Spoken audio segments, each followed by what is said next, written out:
야고보서 3장 13절부터 18절 말씀 마음을 집중하시고 함께 읽어보십니다.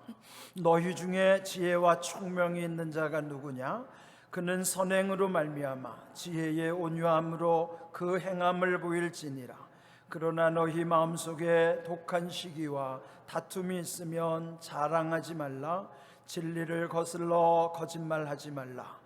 이러한 지혜는 위로부터 내려온 것이 아니요 땅 위의 것이요 정욕의 것이요 귀신의 것이니 시기와 다툼이 있는 곳에는 혼란과 모든 악한 일이 있음이라. 오직 위로부터 난 지혜는 첫째 성결하고 다음에 화평하고 관용하고 양순하며 긍휼과 선한 열매가 가득하고 편견과 거짓이 없나니 화평하게 하는 자들은 화평으로 심어 의의 열매를 거두느니라. 아멘. 추석 명절 또 고향을 그리워하는 때이고요, 또 고향을 다녀오는 분들도 많은 것 같습니다. 또 이렇게 어떤 명절을 통해서 고향을 생각할 때마다 우리 그리스도인들은 우리의 최종 고향인 그 본향 천국을 늘 사모하는 마음 또한 갖게 되는 것입니다. 명절에 고향을 그리워하는 것은 우리의 뿌리를 생각하는, 즉 근원에 대한 우리의 마음이기도 한 것이죠. 이 근원에 관한 것, 그래서 우리의 시선이 그 근원으로 향하는 것이 이 명절의 의미 중에 하나라고 생각을 합니다. 신약 성경이 쓰여진 헬라어에서 사람이라는 뜻은 위를 바라보는 존재라는 의미예요. 헬라어 안트로포스라는 의미가 위를 바라보는 존재라고 칭한 것처럼 성경에 보시면 우리의 근원은 위로부터 임함을 말씀 속에 많이 강조하고 있습니다. 오늘 읽은 말씀 3장 17절에도 위로부터 난 지혜라는 말씀이 있는 것처럼 야고보 사도는 먼저 1장 17절에서 온갖 좋은 은사와 온전한 선물이 다 위로부터 빛들의 아버지께로부터 내려온다고 기록하고 있습니다. 온갖 좋은 은사, 온전한 선물을 하나로 요약한다면 올해 우리 교회 표어처럼 모든 좋은 것이라고 할 수 있을 것입니다. 즉 모든 좋은 것이 위로부터 하나님 아버지께로부터 근원이 있다는 것이죠. 또 뿐만 아니라 누가복음 24장 49절 예수님도 부활하신 다음에 제자들에게 명령하시기를 너희는 위로부터 능력으로 입혀질 때까지 이 성에 머물라 명령하신 것입니다. 즉 성령의 능력도 위로부터 우리 가운데 임함을 말씀해 주신 것이죠.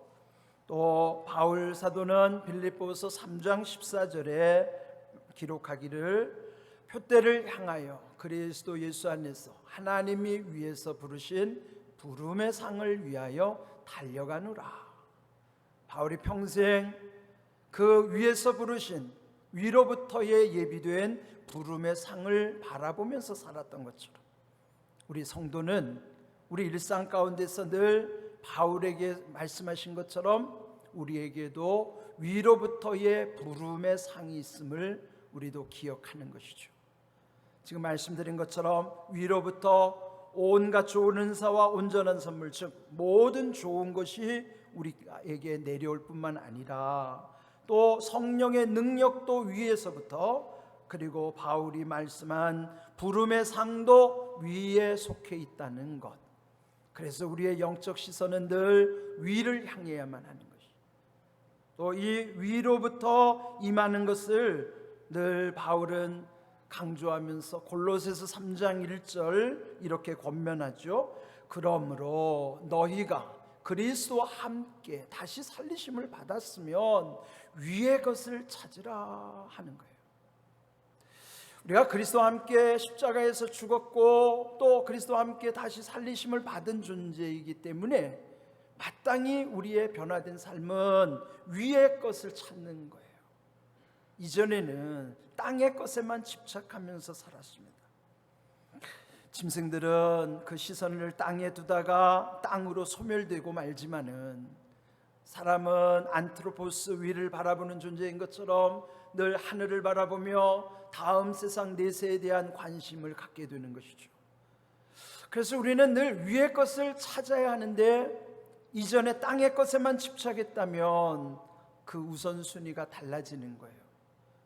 물론 땅에 필요가 있다 할지라도 위의 것을 찾음으로써 땅의 것을 얻게 하시는 하나님의 뜻이 있는 것이죠. 여러분, 위의 것을 찾지 않으면 우리는 땅의 것에만 집착하게 되고 거기에 묻히는 매몰 현상이 일어나게 되는 것이에요. 그러면 땅의 것에만 집착하면 하늘의 것을 얻을 수가 없는 것이죠. 성도는 위를 바라보며 위의 것을 찾음으로써 이 땅의 모든 것이 하나님의 선하신 뜻 가운데 이루어지게 하시는 것을 먼저 기억해야만 하는 것입니다. 오늘 주신 말씀 중요한 것은 17절 오직 위로부터 난 지혜는 하는 것이에요. 모든 좋은 것이 위로부터 임하는데 오늘 강조하는 것은 그 위로부터 난 지혜를 통해서 여기 보면 8가지 구체적인 것이 우리들의 삶에 나타나게 하시는 것을 말씀해 주시는 것이죠. 위로부터의 지혜로만이 우리는 성결할 수 있다 하는 거예요. 근데 여기 강조하는 표현을 보면은 이 8가지 중에서 첫째 성결하고 다음에 화평하고, 근데 이 8가지 중에서 굳이 우선순위를 앞에다가 딱 못을 박았어요. 첫째로 중요한 것은 성결이고 그 다음으로 이어지는 것은 화평으로부터 이렇게 8가지가 우리 가운데 구체적으로 변화되게 하시고 온전케 하신다는 거예요. 왜 성결해야 될까요? 하나님의 백성이 세상과 구별되는 첫 번째 모습이 성결함이에요. 성결이라 하면 거룩함과 깨끗함이 함께 포함되는 말씀이 성결이에요. 이런 깨끗함이 우리의 삶 속에서 구체적으로 어떤 사람이 달리 보일 때는 그 사람 참 깔끔한 사람이야, 이렇게 말할 때가 있어요. 우리가 정말 예수님을 따르는 제자들의 삶을 산다고 하면은 세상 사람들이 볼 때는요, 그 거룩함과 깨끗함 속에 뭔가 달리 보이는 거예요. 저 사람은 참 삶의 태도가 깔끔한 거야. 뭔가 이렇게 지저분하지 않고 뭐 이렇게 얽혀 있지 않고 옳고 그름이 분명하고 그 삶이 명확한 모습이 그 성결함 가운데 나타나게 하시는 것입니다. 그 다음 중요한 것은 화평입니다. 화평도 화목과 평안이 함께 연결된 말씀이죠. 오늘 이번에 명절을 통해서 가정들마다 다 만나잖아요. 사랑하는 분들 만날 때 모든 가정이 염원하는 건 뭐예요? 화목이에요. 그리고 그 가운데 평안하게 하는 것이죠. 그래서 이 성결함과 화목이 화평케 하심이 하나님과의 관계와 세상과의 관계를 함께 엮어주는, 연결되는 아주 소중한 말씀이죠. 그 가운데 이어지는 것이 관용이라고 하는 거예요. 관용이라는 넓은 마음, 또 받아들여 줄 수 있는, 용서할 수 있는 넉넉한 마음이죠. 또 뿐만 아니라 양순이라는 양은 좋을 양자예요. 순은 순종한다는 것이죠. 그래서 잘 순종하는 것이 양순이에요. 기계적으로 순종하는 것이 아니라 옳고 그름이 분명한 순종이에요. 옳은 것을 따라가는 것, 그게 양순이라고요. 그냥 무턱대고 생각 없이 하라는 대로 하는 것이 순종이 아니고 양순이에요. 옳은 것을 판단해서 순종하는 것이 양순이라고요. 그리고 또 긍휼은 하나님의 마음이죠. 불쌍히 여기는 마음, 그 가운데 우리의 삶의 모든 열매가 선한 열매로 맺어지게 하시는 것이죠. 또 여기 두 가지 없는 것, 나쁜 것은 없어야 되잖아요. 그 나쁜 것 두 가지는 뭐냐면 편견과 거짓은 우리 가운데 사라지게 하시는 것입니다. 그래서 여러분, 이 위로부터 난 지혜 가운데서 이런 8가지 구체적인 삶이 우리 가운데서 이루어지게 하시는 것이죠.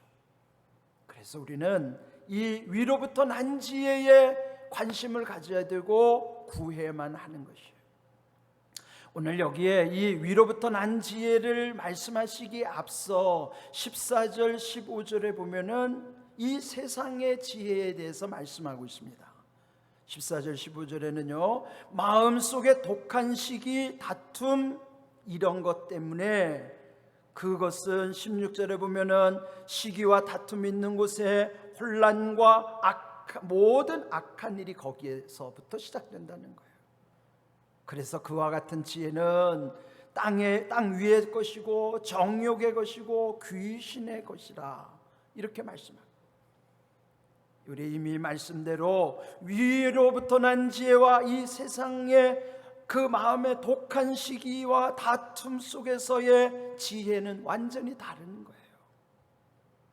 제가 어떤 글을 읽다 보니까 고대 인도 어느 나라에서의 전해져 내려오는 이야기, 그냥 어린아이들이 좋아하는 동화라고 생각하고 들으시면 될 것인데 교훈이 있기 때문에 말씀을 전합니다.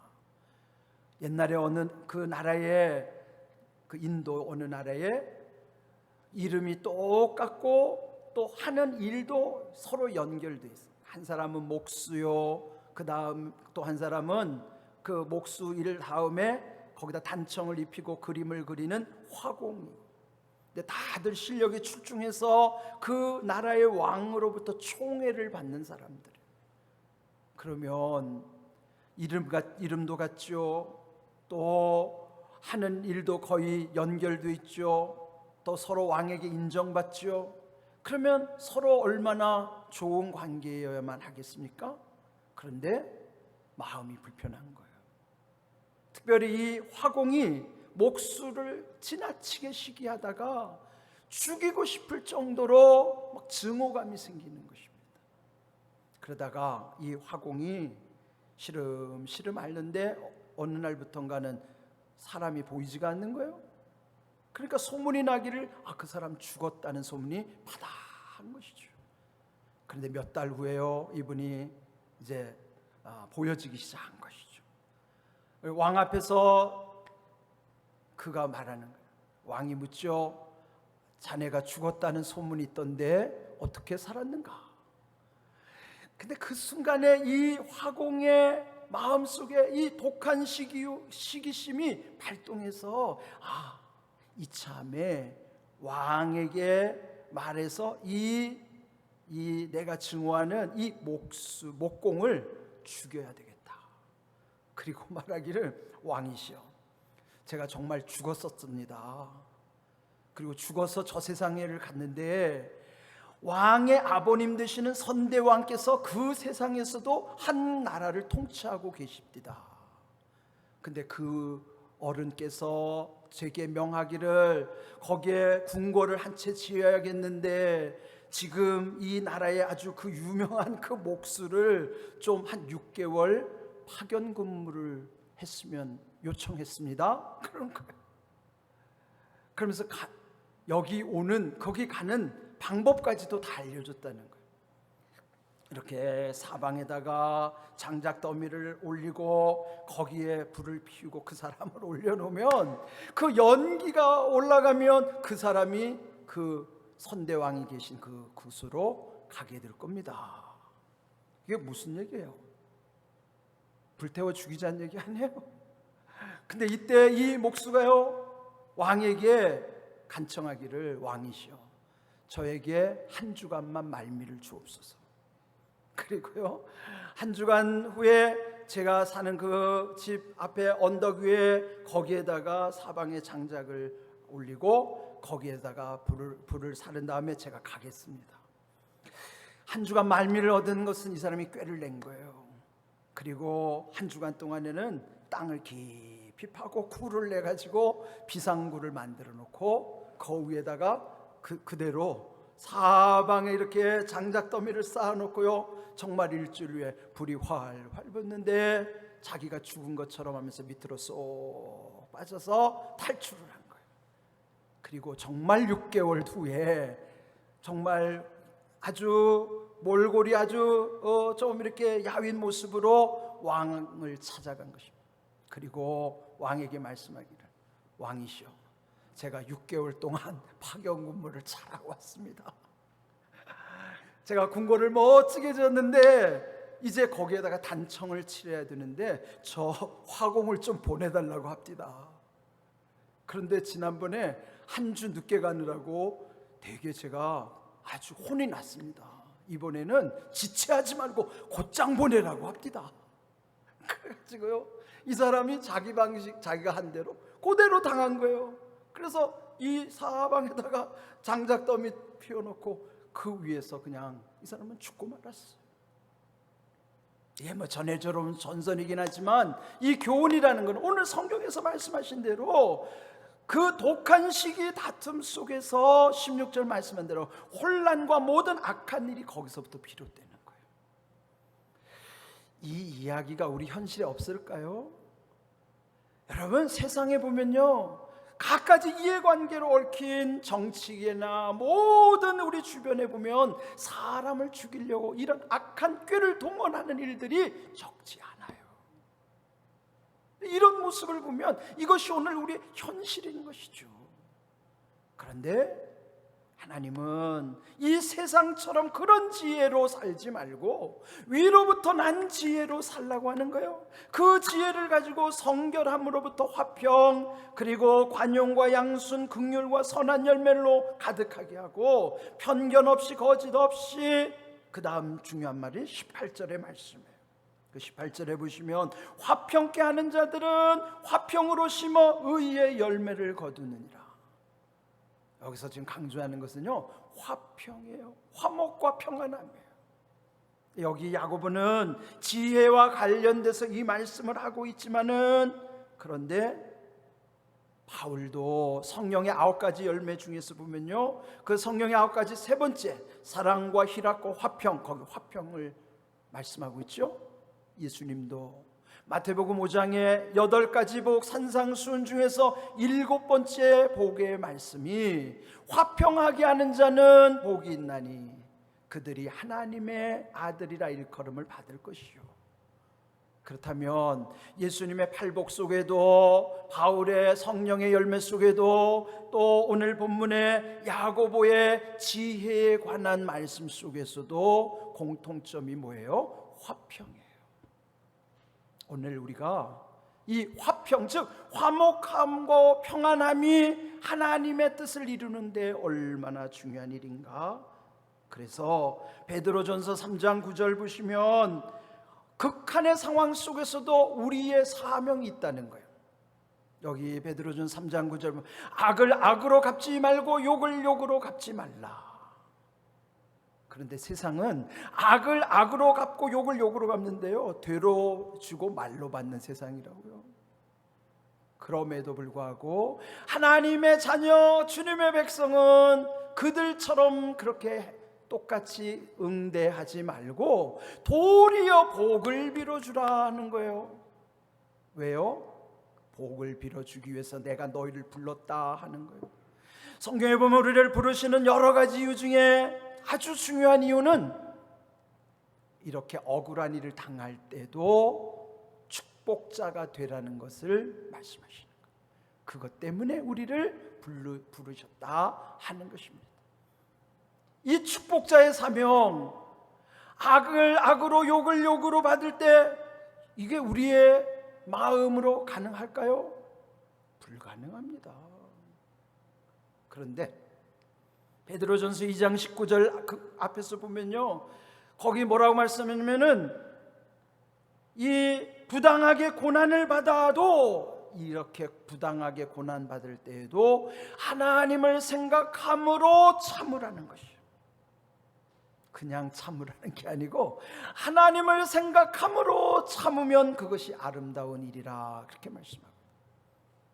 여러분, 사람의 능력으로, 사람의 힘으로는 절대 불가능해요. 어떻게 참습니까? 그러나 하나님을 생각하면 참을 수 있어요. 여러분도 한번 해보세요. 내 힘으로 안 돼요. 그런데 하나님 생각하면 내가 할 수 없는 것을 하나님은 하게 하시는 지혜를 부어주시고 능력을 입혀주시는 줄로 믿습니다. 문제는 그렇게 악한 일을 당하고 이런 욕을 받을 때는 하나님을 생각나지 않아서가 문제인 거예요. 신앙생활은 그때조차도 하나님이 생각나야지만 그 믿음이 바른 믿음이에요. 하나님을 생각하면 참게 되고, 하나님이 우리를 부르신 목적은 그 상황 속에서도 그와 똑같이 행한 것이 아니라 오히려 참은 다음에 그들을 복을 빌어주기 위해서 나를 택하셨다고 하면, 비록 나는 할 수 없어도 하나님이 원하시고 하나님이 기뻐하신다면, 그리고 내 존재 목적이 그거라면 나는 할 수 있는 거예요. 믿음은 그런 거예요. 세상과 똑같은 차원으로 사는 것이 아니라 예수님처럼 무수히 당할지라도 예수님은 절대로 저주하지 않고 똑같이 맞서지 아니하시고 묵묵히 참으시면서 그들을 위해서 용서를 구하고 복을 빌어준 것처럼 우리도 예수님처럼 할 수 있는 비결은 그때도 하나님을 생각함으로 참을 때만이 우리의 삶이 아름답게 이루어지게 하신다고 말씀을 하고 계시는 것입니다. 이런 상황은 결국은 지혜가 필요한 것입니다. 야고보서 1장 5절, 야고보는 이미 그 서신 첫 번째부터 누구든지 지혜가 부족하다면 모든 사람에게 후히 주시고 꾸짖지 아니하시는 하나님께 구하라. 그리하면 주시리라. 구하라 주시리라. 이게 하나님의 약속이에요. 기도할 때 제일 먼저 구해야 되는 것은 지혜를 구해야만 하는 것입니다. 지혜가 임해야만 앞에서 말씀드린 대로 성결함으로부터 화목과 관용과 양순과 이와 같은 모든 것이 우리 가운데서 구체적으로 이루어지게 하시기 때문이에요. 여러분이 아무리 기도 제목이 많아도요, 먼저 구해야 되는 것은 지혜를 구하셔야 돼요. 지혜의 영이 임해야만 여러분의 기도에도 하나님이 길을 열어주시고 그 기도에 응답이 임하기 때문인 것이죠. 오늘 이 말씀 여러분이 잘 마음에 새기셔야만 합니다.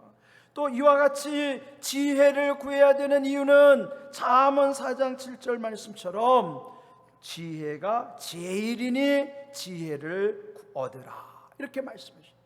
지혜가 제일이라고 하는 건 지혜가 최고이기 때문에, 그래서 여러분 무엇을 구하시든지 구하는 1순위는 지혜의 영을 구하셔야 돼요. 그 지혜를 구하면 여기 오늘 8가지 구체적인 것이 우리 가운데 다 흘러오게 하신다는 것이죠. 그래서 우리의 믿음도 삶도 온전해져 가는 거예요. 내 힘으로 되는 것이 아니에요. 수양을 쌓으라고 하는 게 아니에요. 어떤 고행을 하라는 것도 아니에요. 훈련을 하라는 것도 아니에요. 믿는 거예요. 하나님의 은혜로 이 모든 일이 위로부터 지혜를 부어주실 때에 위로부터 난 지혜로만이 이렇게 할 수 있는데, 마지막 18절 말씀처럼 화평하게 하는 자들, 오늘 이 주제는요, 화평으로 심어 의의 열매를 거두느니라. 우리의 모든 것은 심는 것과 마찬가지, 뿌린 대로 거두게 하시는 원리처럼 우리가 말하는 것도 심는 것이고 행동하는 것도 생각하는 것이고 마음 쓰는 것도 다 심는 거예요. 마음도 생각도 말도 행동도 다 심는 것인데, 그렇다면 언젠가 반드시 열매가 나오게 되죠. 그런데 중요한 것은 심을 때 어떻게 심어야 되는가? 화평으로 심어야 된다는 거예요. 마음에 이 앞에서 말한 독한 시기와 다툼으로 심으면 혼란한 일과 모든 악한 일로 다 그 열매로 나타나게 하시지만은, 그러나 화평 가운데 심으면 의의 열매를 거두게 하시겠다. 의의 열매는 하나님의 열매예요. 의라고 하는 것은 사람에게 적용하는 게 아니에요. 하나님만이 의로우신 분인데 의로우신 하나님이 열매 맺게 하시겠다는 거예요. 어떻게 하면요? 우리가 화평으로 심을 때. 그래서 여러분, 마음 속에도 생각 속에도 말 속에도 행동 속에도 화평이 있어야 돼요. 화평으로 여러분이 다 심을 때만이 그 열매가 의의 열매 되게 하시겠다는 것입니다. 일상에서 여러분 소홀히 여기는 것, 그것까지도 다 심는 거예요. 근데 이 말씀을 우리가 들었으면 이 말씀대로 이제는 우리가 살아야 되는 거예요. 내 힘으로 안 되니까 기도하게 하시고 지혜를 구하게 하시고, 그럼 구하면 주시리라고 약속하셨고 심은 대로 거두리라고 말씀하셨잖아요. 그 말씀대로 이루어지는 은혜와 복을 우리가 날마다 구하는데, 이렇게 되는 것이 하나님의 은혜요 하나님의 뜻인 것이에요. 이제 명절 동안에 여러분 만나야 하는 사람 중에 혹시 마음이 불편한 분이 계실 수도 있어요. 명절 끝에 보면 이 불편한 사람과의 만남 가운데 안 좋은 결과들 때문에 참 안 좋은 소식들을 듣게 되잖아요. 근데 우리는 먼저 오늘 이 말씀 속에 우리가 해야 되는 게 어떤 것인가? 악을 악으로 욕을 욕으로 갚지 말고 복을 빌어주라 그랬는데, 그 앞서 하나님을 생각함으로 참는 거예요. 두 가지. 하나님 생각함으로 참고 거기서만 머무르지 말고, 그리고 그들에게 복을 빌어주는 것. 그러면 하나님이 기뻐하시는 거예요. 그럴수록 우리는 더 거룩해져 가고, 그럴수록 하나님이 우리를 더 귀하게 세우시고 복을 주시는 거예요. 복을 받는 비결은 이런 거예요. 여러분, 여기에서 우리 삶의 변화 속에서 하나님이 은혜 가운데 우리에게 복 주심을 체험하는 것이에요. 이런 변화 없이 복을 구하는 것은 우상 숭배하는 사람과 다를 바가 없어요. 여기에 내가 어떻게 변화됨으로써 나를 복된 사람으로 세워주실 것인가를 생각하셔야 돼요. 오늘 위로부터 얼마나 귀한 은혜가 우리 가운데 쏟아지는가를 이 말씀을 통해서 여러분 깨달아야 돼요. 그럴 때 늘 위로부터, 우리의 마음이 항상 위로부터 모든 것이 정해지도록. 그래서 오늘 이 근원에 관한 말씀 속에 하나님께서 우리에게 예비하신 놀라운 은혜가 있음을 기억하십시오. 다시 한번 이번 이 추석 명절을 통해서 이 말씀이 여러분 삶이 되기를 원하고요, 또 우리가 늘 기도하는 것처럼 말씀대로, 이 오늘 주신 말씀대로 이루어지는 은혜와 복이 우리 교회로부터도 또 여러분 가정, 여러분의 일상의 삶 속에서 끊임없이 계속 이어질 수 있기를 주님의 이름으로 축복합니다. 아멘.